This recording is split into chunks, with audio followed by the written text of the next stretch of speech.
comienza un nuevo episodio de Obra Maestra, un podcast de conversaciones con artistas y referentes de la cultura de La Pampa, Argentina. Activa la campanita y seguinos en Spotify, YouTube y en nuestra cuenta de Instagram para enterarte de cada nuevo episodio.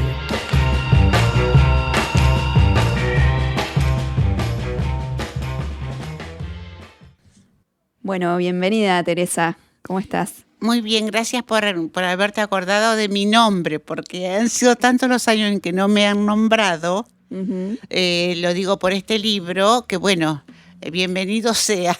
Bien, bueno, me alegro mucho. Tere, bueno, vas a estar como la encargada de cerrar esta segunda temporada de Obra Maestra, que para nosotros es re importante. Y bueno, me parecía re lindo poder invitarte, porque no habíamos invitado a ninguna poeta hasta el momento. Y bueno, y vos tenés una gran importancia dentro de esa categoría. A vos te da vergüenza, ya sé. Te da cosita, pero no importa. Te cuento un poco, la idea es que empecemos hablando del principio de tu vida, del lugar donde naciste, cómo estaba conformada tu familia, y después vamos a ir charlando otras cositas. Así que empecemos por ahí. Naciste en Santa Rosa.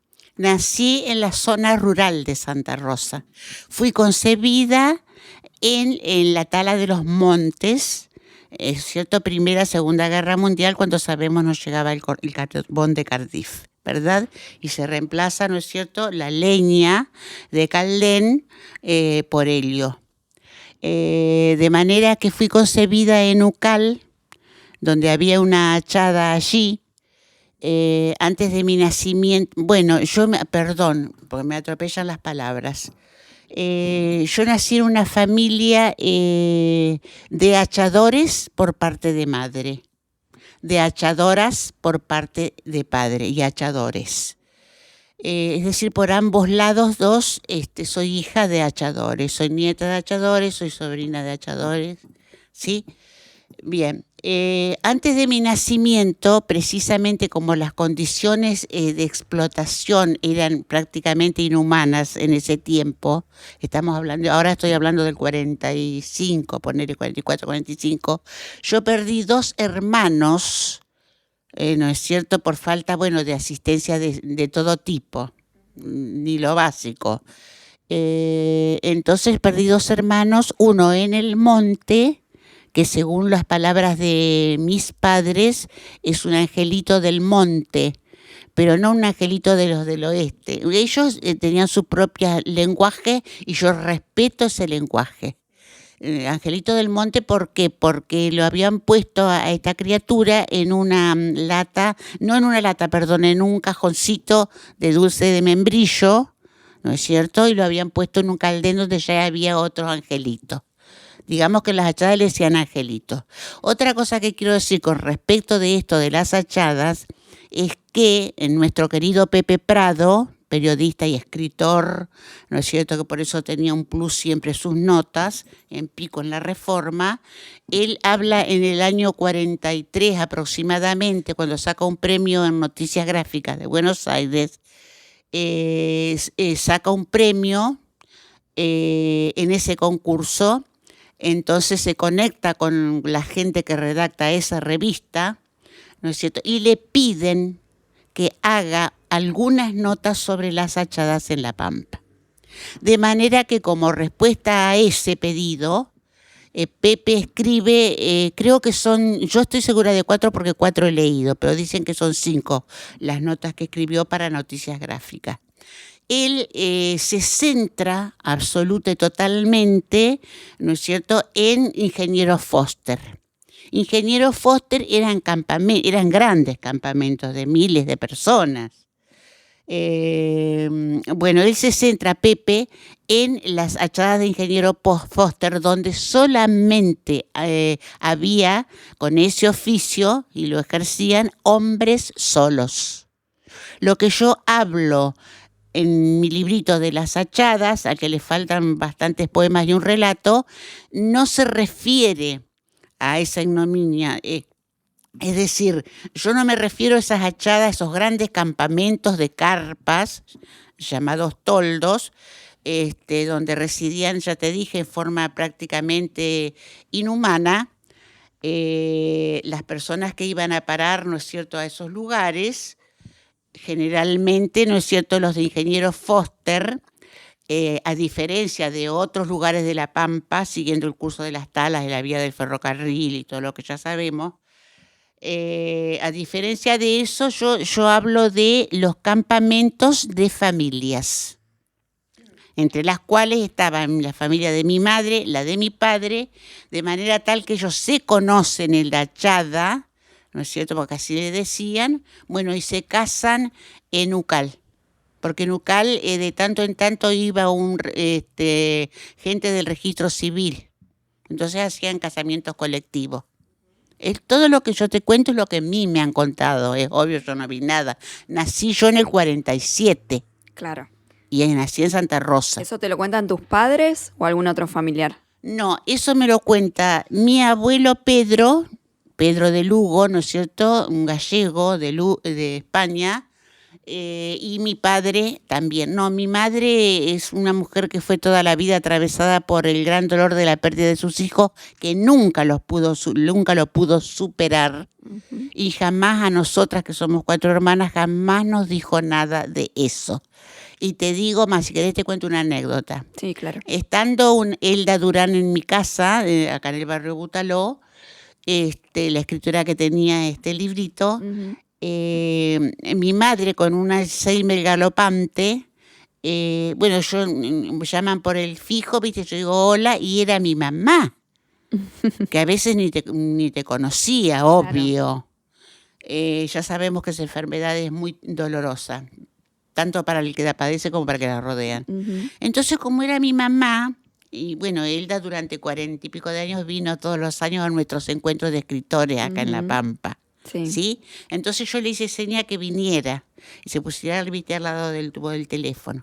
Y era mi madre. Uh-huh. Entonces me dice, directamente me dijo, vos ves, hija, que a mí se me murió en brazos Francisco, porque quedaban 18 leguas para llegar al hospital y se me murió en los brazos en un camioncito viejo. Y te digo, Elda te puede testimoniar, uh-huh, lo mismo porque fue una cosa muy... Pero nunca jamás había hablado antes de eso. Claro, fue lo único que te dijo en relación a la pérdida de esos hijos. A la pérdida y en relación a las hachadas, uh-huh, porque ella no...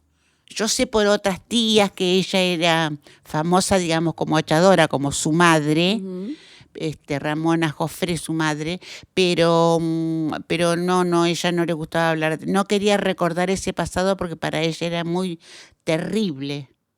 Muy doloroso. Bueno, en el último tiempo hubo una reivindicación de las hachadoras mujeres de La Pampa en obras de teatro y en poesía también. ¿Últimamente? Sí. Mira, yo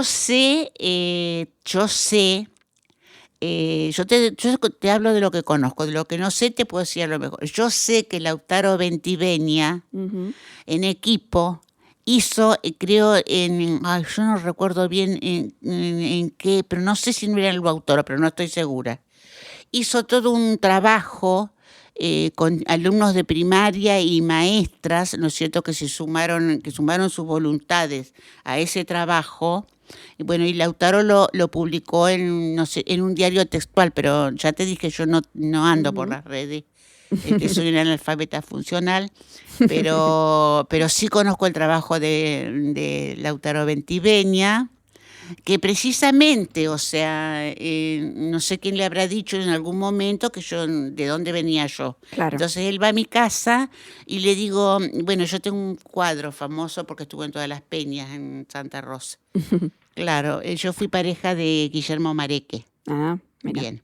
A través de ahí, bueno, heredé ese cuadro. Claro. Bien. Ese cuadro pertenece a... la fotografía la sacó Pericelis, creo que de provincia de Buenos Aires. Hizo una gran ampliación, ¿no es cierto? Y se lo regaló a su amigo Guillermo Mareque. Pero ese cuadro lo tuvo el Ruso de Nápoles, lo tuvo el Jaco, estuvo en Corugüé, estuvo en La Rueda, qué sé yo, viste, por decirte, bien, algo. Anduvo por todas partes. Pasó por un par de lugarcitos. Claro, entonces Lautaro, sí, cuando Lautaro ve ese cuadro, le digo, son los hijos de Cerda, que vos sabés que Pelorán hizo Jorge Pelorán hizo una película. Una película, sí. Exactamente. Entonces, y él dice, pero mirá, qué sé yo, bueno, sacale fotos. Y le digo, pero ya que estás haciendo este trabajo, ¿no te gustaría contactarte con alguna persona de la familia Cerda? Sí, me dice. Y bueno, le digo, ya lo hacemos. Entonces llamé a Margarita Bastián, a la Tico, profe de historia también, como yo estudiamos letras, pero no nos recibimos, somos de historia ambas. La llamo a Margarita, que es madrina de uno de estas personitas, ¿no es cierto?, de los hijos de Cerda, y digo, mira, esto y esto, de Lautaro.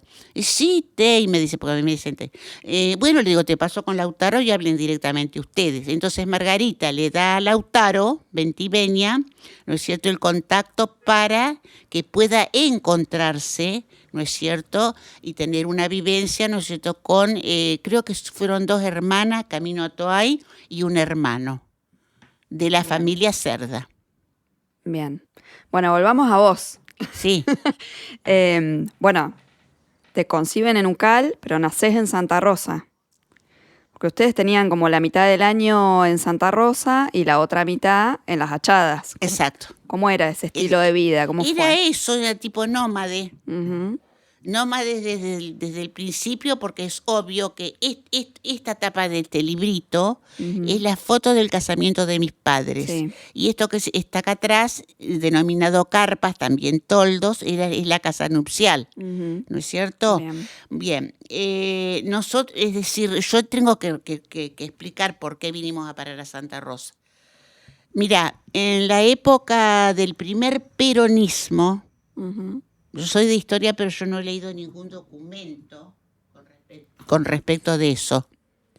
En la época del primer peronismo, según mi abuelo, mi padre y mi tío Olivio, que hace poquito que se fue de este mundo, ellos me aseguraron siempre que cuando Perón manda las básculas, ellos comienzan a poder ahorrar en base al producto de la madera que hacían, o sea, de la leña de caldén que hacían, y que arrimaban al ferrocarril y ahí había cargadores, bueno, y ahí pesaban, siempre iba alguno para controlar el peso, de manera que mi abuelo, que te digo sinceramente, ahí trabajaban todos los hijos, ya a los 9, 8 años salían con el hacha al hombro. Claro. Entonces mi abuelo logra reunir ahorros, ¿sí? Con esos ahorros compra acá en lo que ahora se llama el Barrio Escondido. Bueno, Alambrada de por medio, hasta hace unos años atrás, había en el año 47, que es el año en que yo nací, octubre del 47, había un horno de ladrillos. ¿Quiénes trabajaban en ese horno? Bueno, los hombres y las mujeres, los hijos, nueras de mi abuelo. Claro. Mi abuelo ya era demasiado viejo para ese tiempo. Viejo, te estoy hablando, 50 años. Sí, lo que se consideraba viejo antes. Claro, sí, totalmente. Entonces, bueno, es así como yo vengo a parar ahí. Y mi abuelo, claro, era un hombre que había nacido en Lugo, ya lo dije antes, pero había hecho también su primaria en Lugo. Bueno, y vamos a ubicarnos, ¿no es cierto?, en contexto. La primaria de él, ¿no es cierto?, en el contexto de primaria, tuvo latín y alcanzó a hacer algo de secundario. Claro. Entonces él tenía la costumbre de escribir cosas nimias en latín. Pero bueno, yo no sabía nunca qué era eso. Entonces bueno, sí, después lo supe. O sea, antes que mi tío se fuera a vivir a Pico, el tío Olivio, que falleció, fue el último hachador porque él hachó acá en La Pampa como hachador solo, que es otra cosa totalmente diferente. Un hachador solitario, pero por propia voluntad, él hachó hasta que tenía 86 años. Y su casita la tenía acá en la calle Pasteur y Circunvalación. Ahí vivía su esposa, que tenía una despensa. Bien. Bueno, ¿y esos primeros años de infancia tuya, cómo fueron? Y mira, yo lo único que te puedo decir es que escaseaba de todo. Pero bueno, también te puedo decir que me trajo al mundo una idónea que es, a quien no tuve el gusto de conocerla, Ibarra, el apellido, y en una de esas reuniones que a veces suelen ocurrir, había una artesana y dijo que era nieta, ¿no es cierto?, de la idónea de la partera Ibarra. Entonces yo le dije que ella me había traído al mundo y después nos perdimos. Ella me dijo que vivía en La Duval, pero bueno, después nos perdimos. Bueno, de manera que yo nací en un rancho de adobes, ¿no es cierto? Eso sí que no tenía más que la nobleza del adobe. Yo digo, soy hija del barro porque, bueno, ahora ya los hornos prácticamente han desaparecido, pero lo que yo he visto que hacían eran los pisaderos, ¿no es cierto?, de barro, donde las patas de los caballos, como si fueran remos, pisaban, pisaban, pisaban. Y uno era el jinete, bueno, la persona que manejaba los 6, 7, 8, 9 caballos que hacían así, ronda adentro del pisadero de barro, para luego sacarlo a los bancos cuando estaba listo y luego empezar a hacer con los moldes los ladrillos. ¿Y vos hiciste trabajo en algún momento? Mira, por eso te digo que cuando hablamos de historia, y habría que recordar a Lorese Journet, que es una estructuralista, y ella el concepto que tenía es que no podemos hablar si no nos metemos dentro del contexto, ¿no es cierto? Y bueno, yo si por ahí digo algo, a lo mejor se puede decir, bueno, mira, pero entonces esta chica fue abusada desde su niñez porque la hacían trabajar. No era así, era algo natural. No, era lo que pasaba en el momento. Era lo que pasaba en el momento. Claro. Si vos tenías 6, 7 años y servías para traer un tarro de 5 litros de agua, de una cosa que le decíamos represa, que estaba ahí en ese lugar donde te digo, al lado del barrio escondido, bueno, obviamente que alzabas el tarro de agua. Sí, colaborabas como podías. Sí, porque lo hacías o arrancar pastos puna. ¿La escuela la hiciste en Santa Rosa? Mira, la escuela la hice en Santa Rosa, en la escuela 180, que está en la calle Roque Sáenz Peña. Sí. ¿Y el secundario? El secundario, mira, repetí varias veces primer año en el Colegio Nacional. Pero gracias a esa ida al Colegio Nacional, ahí conocí mis amigos, que hasta el día de hoy los tengo. Son los hijos de don Silvano Álvarez, el comisario de Territorios Nacionales, que era amigo de Guillermo Mareque, de Juan Carlos Bustios Ortiz y de Edgar. Bien. Era un cuarteto. No tenías amigos vos tampoco. No, en realidad sí, eran los hijos de don Silvano, y gracias a don Silvano se salvó este libro. Claro. Porque yo hasta ese momento... ¿Viste? ¿Qué sabía? No sé, yo escribía.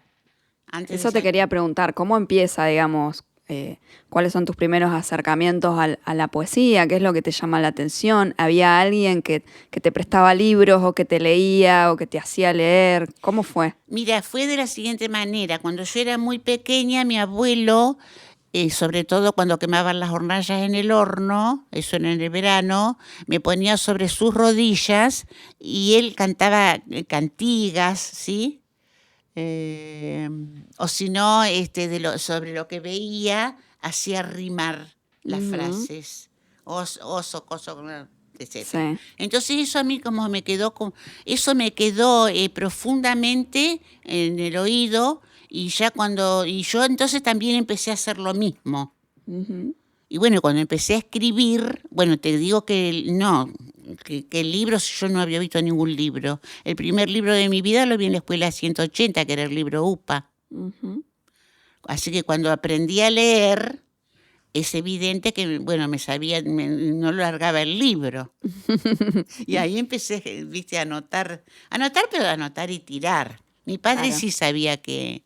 Mi padre era un tipo muy especial, era un sabio sin libros. Un sabio de la vida.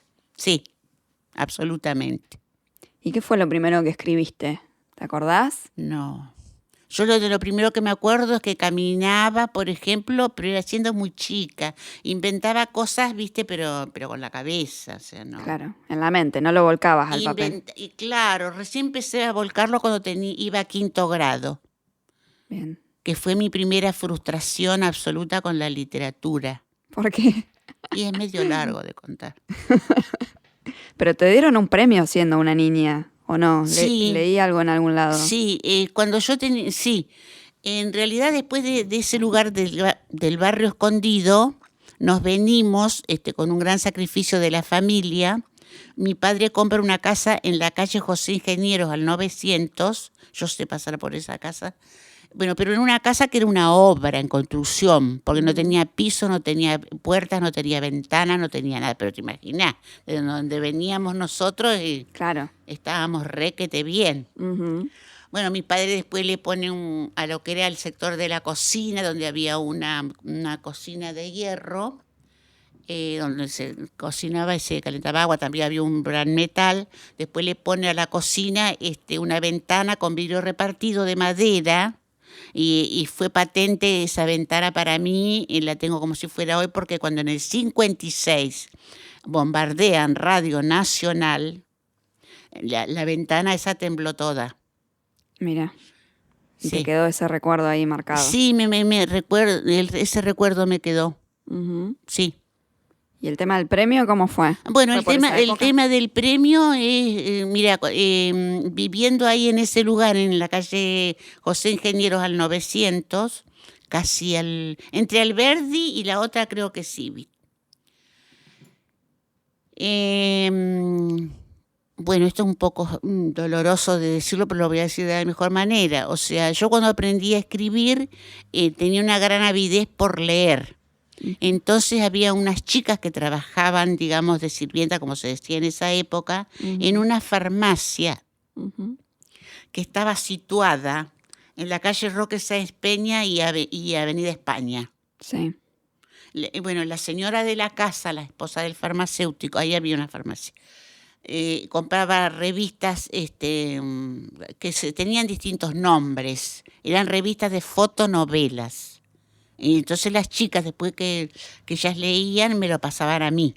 Claro. Y después había otra revista más chiquita. Bueno, de ahí yo saco que una marca, que yo he tratado de decirle a mis amiguitas jóvenes si pueden ubicar el lugar, me han dicho que sí, que el lugar existe. Una marca que, bueno, la puedo decir, es una Sí, marca sí. que pues, ni sé si existe o no, las chicas me han dicho que sí, Leritier.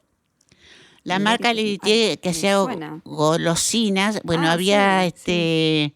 desde Buenos Aires, no desde Santa Fe, que según me han dicho mis amiguitas y mis alumnos, que les he dicho que por favor me rastreen, digamos, dónde está la Ujú. central, que sí existe, si no existe. Bueno, me han dicho que sí. Bueno, esa marca en un momento determinado publica que había un concurso para niños. Entonces, como mi mamá siempre me retaba, ¿qué estás haciendo? ¿Y qué estás haciendo? ¿Y qué estás haciendo? Cuando ninguno sabía escribir. Claro. El único que sabía escribir era mi abuelo. Pero te imaginas, entre las allá les iba a enseñar a los hijos a escribir, que tenían que hinchar pobres, explotados, sudorosos de todo, pasando todo tipo de miseria. Y bueno, entonces yo participo allí, en ese concurso, y gano un premio. El tío Olivio ya había dejado, el que te dije que achó hasta los 86 Sí. años, había dejado su lugar de cortador de adobes acá, al lado Ujú. del barrio escondido, y se había ido a Buenos Aires a trabajar en un horno y había hecho una cooperativa allá. O sea que vivía en un lugar que se llamaba González Catán, Sí, que para ese entonces era una villa miseria. claro. ¿Sí? Ujú. Bueno. Ahora debe estar remozada y todo lo demás, urbanizada, como le dicen. Ujú. Bueno. Entonces, claro, mi madre le hace una carta al tío Olivio y le cuenta lo que pasa, que yo saqué un premio y que tengo que ir a Buenos Aires a buscarlo. Entonces mi papá dijo, bueno, tenés que llevarla a la TEI, y si no la voy a llevar yo. No, dice mi mamá, la llevo yo, que yo cuánto. Bueno, fuimos en el tren a Buenos Aires, el tío nos fue a buscar a 11. Buah, de ahí a González Catán en colectivo. Bueno, todo bien, ¿viste? El caso es que cuando llega el día del premio, pero textual, llega el día del premio, que había que ir a recoger el premio al centro. Mi tío, que es siempre un hombre muy reservado, muy inteligente también, y muy pensante, bueno, se sentó así en una mesa que tenía ahí, lo único que tenía era una mesa y 2 camas chicas. Era solo en ese tiempo. Entonces le dijo a mi madre directamente, mira Pampa, nosotros no podemos ir a ese lugar. Mi mamá, ya te digo, era una mujer muy parca, hablaba poco. Entonces, claro, no podemos ir, dice, porque nosotros no tenemos que ponernos. Eso es lo textual. Ujú, En otras partes he dicho no tenemos ropa para irnos. Lo que dijo es, ujú. no tenemos que ponernos. Claro, te daba vergüenza. O sea, al tío él sabía, porque le hacía como un año que ya estaba viviendo ahí, seguramente había ido muchas veces y bueno, veía que la gente estaba vestida de otra manera, no con Claro. harapos, Ujú, ¿verdad? Él mismo ha sufrido en su propia persona ese cambio porque ya estaba bien vestido, ¿vos me entendés? ujú. Bueno, ¿Y qué y de hicieron? manera que nunca supe, sí, sabía que era el premio, era una cosa rara porque era un terreno y como en ese tiempo de las villas miserias se vendían mucho las las casillas de madera, el premio era un terreno con una casilla de madera. Toma con el premio. Con casilla te dije, ¿eh? O sea, una casucha. Claro, pero algo rarísimo. O Algo sea, raro. Yo les he dicho, de paso también te digo a vos, si por ahí sobre tenés todo un oportunidad. concurso de niños, que Sí, el sí, premio sea bueno, ese, sí, porque si es sí, un adulto, bueno, sí, no pero era de niños. qué locura. Bueno, Bueno, pero yo nunca, bueno, qué sé yo, me retaron por eso, que vos siempre andás haciendo cosas raras, me decía mi mamá. Bueno, no te puedo decir lo que me decía, ¿viste?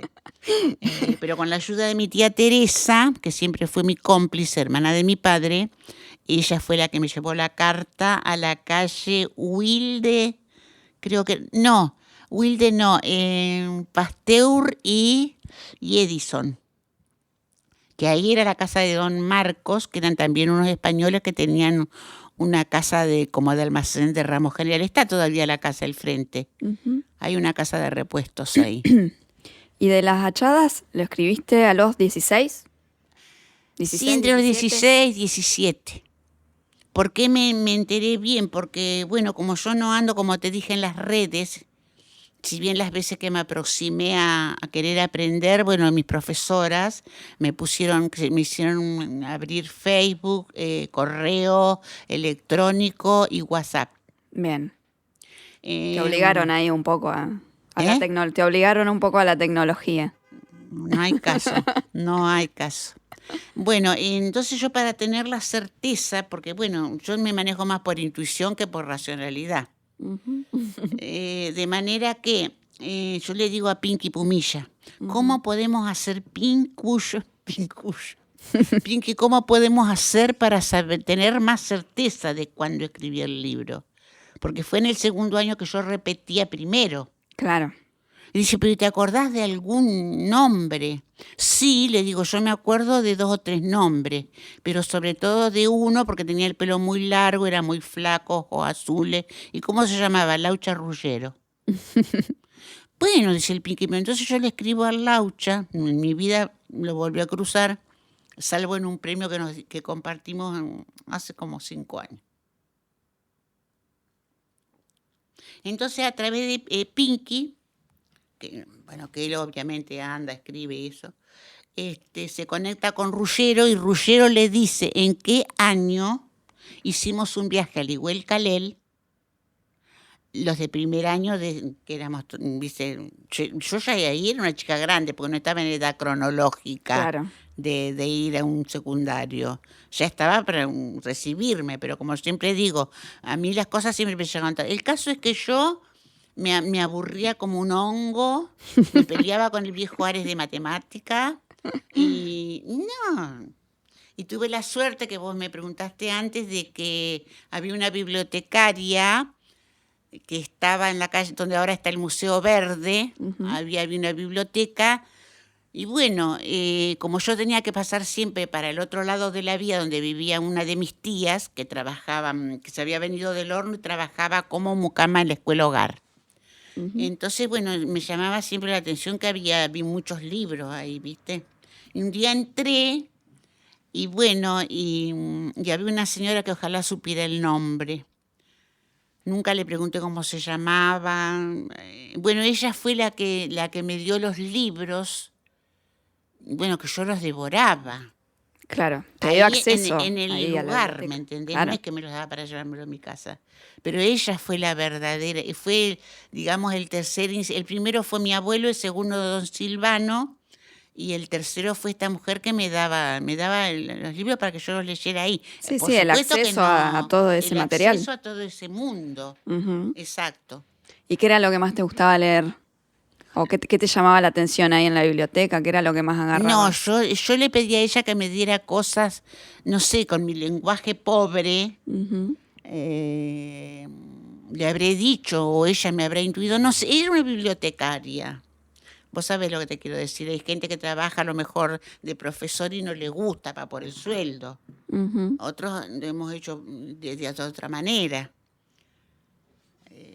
Y bueno, con todas las profesiones pasa lo mismo. Vos podés Ujú. ser albañil, pero a lo mejor, viste, haces unas cosas hermosas porque las sabés hacer Claro. o no. Sí, sí, sí. Depende.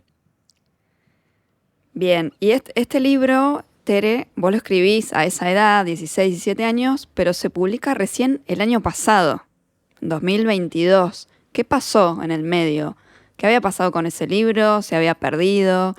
¿Quién lo Sí, tenía? ¿Cómo fue la...? sí, el libro no es que esté perdido, igual que los otros, que si después me permitís yo te voy a nombrar los que tengo perdidos, porque por ahí alguien escucha y dice, uy, yo tengo ese libro y ni sé de quién es, mira, es de Teresa, se lo voy a devolver. Ujú.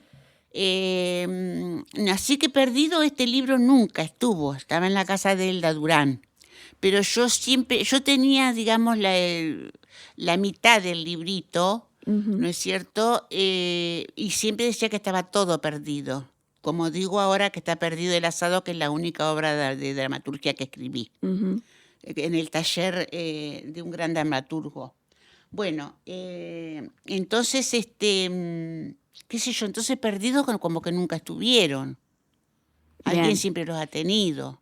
Y este en particular, ¿por qué no se había publicado antes? ¿Porque no surgió la oportunidad? ¿Porque vos no No, querías? porque ¿O cómo? nosotros cuando fundamos la Asociación Pampeana de Escritores en la primavera del 83, Ujú. es obvio que como no tenemos patrono podíamos ser un gremio, Ujú. pero nosotros la fundamos con la intención de defender los derechos de los escritores, de que dejaran de decir que los escritores no servían para nada, o que por ahí, bueno, en fin.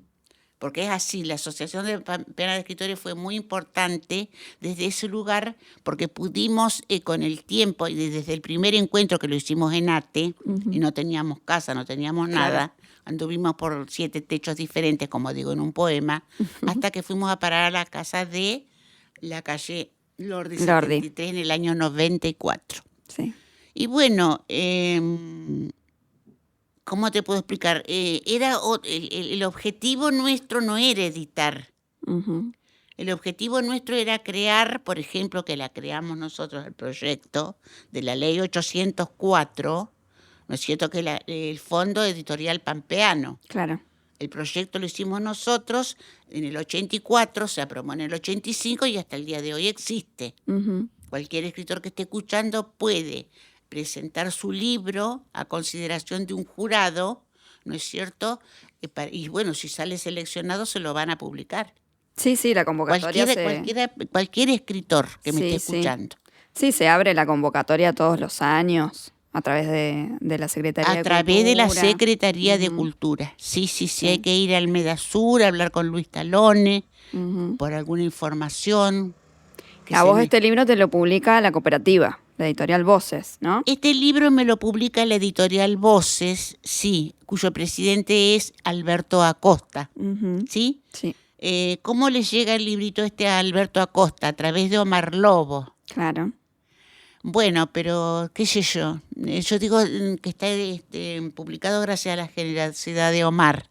No Ujú. te quepa la menor duda. Porque todo lo que diga, yo lo conozco desde que él era chico, cuando nosotros con Juan José Sena ya nos Ujú. íbamos de la universidad, yo grande, Juanjo también, porque había sido alumno de Borges en la UBA, había estudiado en La Plata.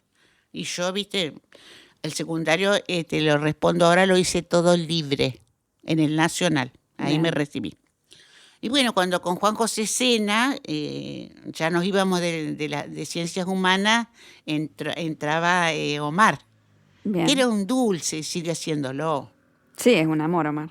Es un amor, aparte es tan generoso que es increíble, o sea que esto realmente para mí es un regalo de la vida, pero sé que es un Ujú. regalo de Omar y también, bueno, con la buena percepción que habrá tenido Acosta y Ujú. su equipo para poder, Sí, además ellos no habían publicado ninguna obra tuya. Así que creo que también No, pero yo había les... presentado 8 libros, Claro, bueno, pero 8. Se ve claro, que no estaban en condiciones claro, de claro. editar. Habían aparecido otras cositas antes, capaz. Otras prioridades. Pero bueno, llegó y me imagino que para vos debe ser importante que sea este Llegó y libro en cuando particular. Alberto Acosta asume su presidencia en Voces, yo le conté. Una vez que vino Tata Cedrón, que Ujú. actúa acá en la usina, Sí. le conté, vos sabés, le digo Omar, perdón, Alberto, Mm. vos sabés, Alberto, que yo entregué 8 libros inéditos acá y me fueron rechazados. Entonces se quedó con... Me dice, pero eso está muy mal. Bueno, te podría seguir contando, pero Claro, vamos a dejarlo ahí. dejémoslo ahí. Tere, me gustaría que nos leas algo de Las Hachadas, ya que estuvimos hablando todo este rato de este libro tan hermoso. Así que bueno, ahí tenés el librito para... Bueno, yo lo que te puedo decir de esto es que es obvio que yo no vi cuando se murió mi tía Silveria. Esto todo conserva el contexto, por acá, ¿no? Sí. El contexto, digamos, de las palabras con que hablaban mi familia. En esa época, por ejemplo, te digo una cosa, por ejemplo, en vez de abuelo decían abuelo, Ujú. viste, ya que estando acá en el barrio escondido, mi abuelo ahí sí verbalmente corregía. Claro, Pero los hombres estaban todos en la cancha cortando adobe claro. y en el invierno a las hachadas. Bueno, entonces me dijiste que te lea yo voy a leer para Olivio, que hace poquitos días, que fue el último hachador de la familia, y ya dije anteriormente Ujú. que hachó hasta los 86 años. Bueno, para Olivio, hablo por ella, la que maduró un hacherito en sus entrañas, dice el epígrafe, como si hablara mi abuela paterna. Vendrá otro hijo, sin patio ni rayuelas, para romper las lumbres cansadas del cansancio, con una mesa sin mantel, floja de patas, con un tarro de agua buena, del tanque hasta los toldos. Sabrá lo que es llamarse Olivio, hijo de hachero, cuando amanezca una lluvia en su cintura y arda de siesta atravesando tanta huella. Cuando el vino tape la soledad creciendo en las pupilas y no vuelva la madera desterrada.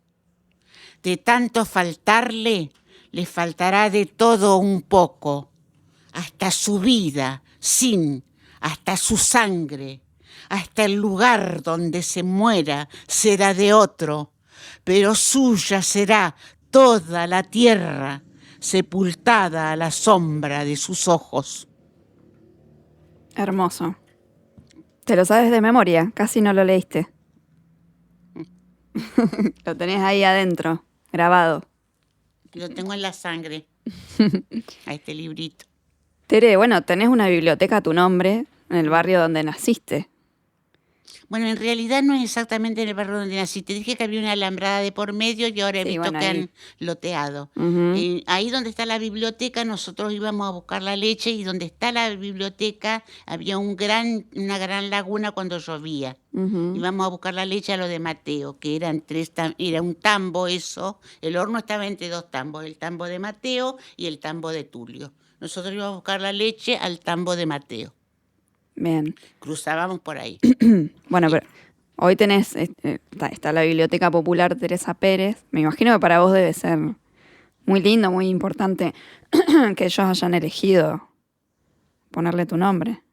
Sí, en realidad, mira, eso tiene hasta algo que ver con tu familia. Pero bueno, dejémoslo aquí. Yo en realidad pensé que se trataba de una confusión, porque había quedado así una conversación en el aire con Raulito Datri, con Guillermo Gess, con el Pinky Pumilla, después con unas alumnas mías de la Yaguiñazú, ¿me entendés? Y después con otras profes yo daba clase en una escuela que no sé qué nombre tenía, pero estaban cerca del hospital en la iglesia San Cayetano. O sea que entre todo eso, viste, no sé. Pero cuando las chicas un día van acá, al barrio Butaló, y me dicen y me traen una carta, viste, que el barrio no tenía esto, no tenía... Digo, estas chicas digo, miren chicas, digo, yo no tengo no tengo ningún cargo en el poder. Claro. Escribo nada más, si no hay colectivos y no hay tantas cosas, ¿viste? Y yo pensé, bueno, se habrán equivocado. No, Tere, si sos vos. Sí, era yo. Eras vos. Sí. Bueno, Tere, te voy a hacer la última pregunta, que ya te la anticipé un poquito. Sí. Para que la pienses. ¿Cuál es tu obra maestra? Mi obra maestra se llama Pedro Páramo, de Juan Nepomuceno Carlos Pérez Rulfo. Juan Rulfo. Bien. ¿Nos podés explicar un poquito? Sí, cómo no. Precisamente esta obra, como la obra también de Asturias, de Miguel Ángel Asturias, el guatemalteco, me cayó a mis manos por esta bibliotecaria.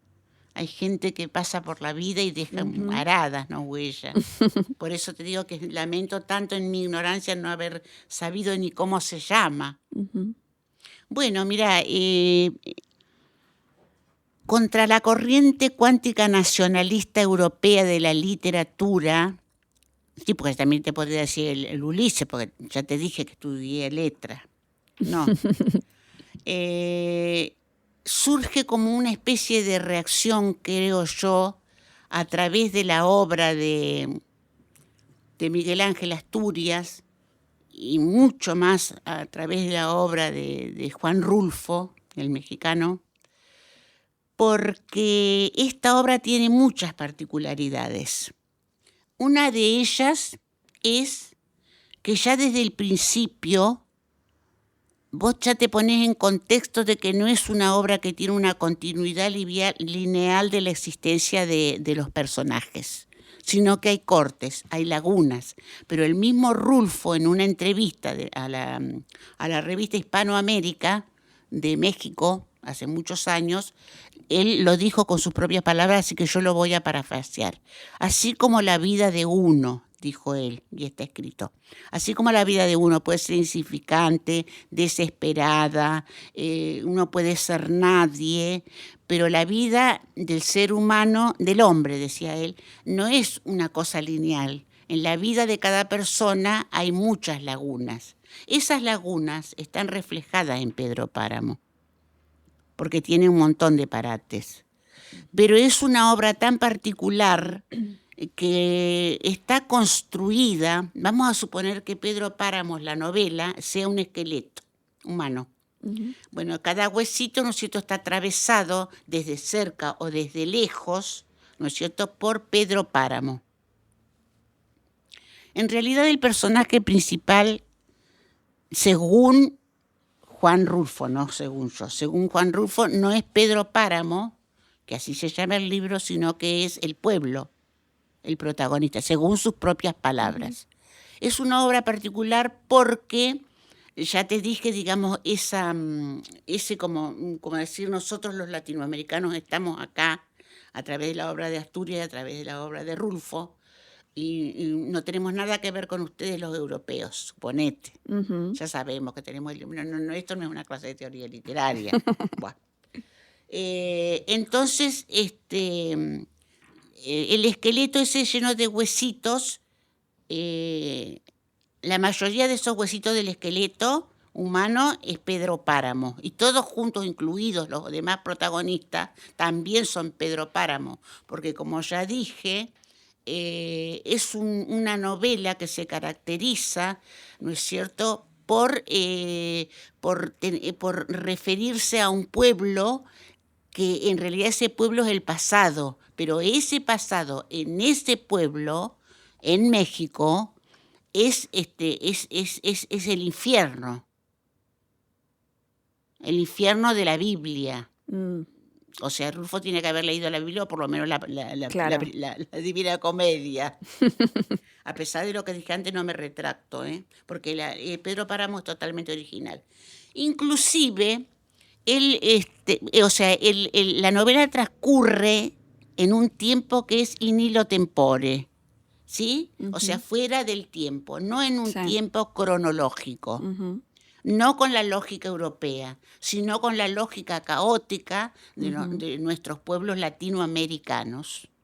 ¿Sí? Sí. Bueno, dentro de ese espacio de libertad que tiene el hecho literario, ¿no es cierto?, y que así lo postula la gente que escribe, incluida también yo que escribo, entonces, dentro de ese espacio de libertad, los tiempos transcurren, vuelvo a repetir, no de manera causal, no de manera racional a la europea después de Descartes, sino que es totalmente original, porque los personajes aparecen y desaparecen, aparecen y desaparecen.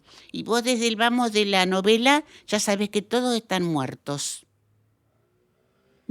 Dice un hijo de Pedro Páramo, no lo voy a decir de memoria, pero bueno, disculpa Juan Rulfo, dice, vine a Comala, le dice al carrero que lo lleva,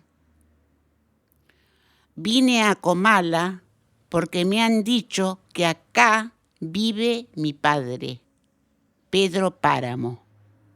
Así empieza. Y termina, o sea, comienza con la vida, esa construcción narrativa en presente que hacen todos los protagonistas de la novela, ¿no es cierto? Sí. Le da un destino a Pedro Páramo, que es caótico, del que no tiene escapatoria. Es que en realidad, si vos te pones a fijar, bueno, pero no vamos a ir para el lado de no, también escribió El Gallo de Oro, pero mi obra maestra es Pedro Páramo. Muchas gracias, Tere, por venir. No, muchas gracias a ustedes por haber tenido la amabilidad, León y vos, Anita, de haberme invitado. Gracias.